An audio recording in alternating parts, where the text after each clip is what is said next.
আসাম থেকে চোরাইভাবে ওআরএস এর প্যাকেটের মধ্যে করে নিষিদ্ধ কাপ সিরাপ নিয়ে আসা হচ্ছিল, কিন্তু শেষ রক্ষা হলো না। ত্রিপুরায় প্রবেশের মুখে বিপুল পরিমাণ নেশার সামগ্রী আটক করল পুলিশ। উত্তর ত্রিপুরার ধর্মনগর চুরাইবাড়ি চেকপোস্টে একটি গাড়ি যখন বিক্রয় কর দিতে যায় তখন সন্দেহ হয় সেখানে থাকা কর্মীদের। তারপর তারা গাড়িটিকে আটকে রাখেন। বুধবার গাড়িটিকে তল্লাশি চালিয়ে ওআরএস এর প্যাকেটের সঙ্গে নেশার কাপ সিরাপ উদ্ধার হয়। এই বিষয় দেখতে পেয়েই চুরাইবাড়ি থানার পুলিশকে খবর দেওয়া হয়।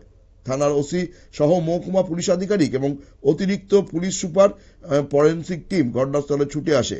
দুপুর থেকে ওই কাশির সিরাপগুলো প্যাকেট থেকে খোলা হচ্ছে, তবে কত পরিমাণ নিষিদ্ধ কাশির সিরাপ রয়েছে সেই বিষয়ে এখনো পর্যন্ত জানা যায়নি। এই ঘটনায় আটক করা হয়েছে লরির চালক পাঞ্জাব শেখ ও তার সঙ্গে থাকা খালাসি বাচিত শেখকে।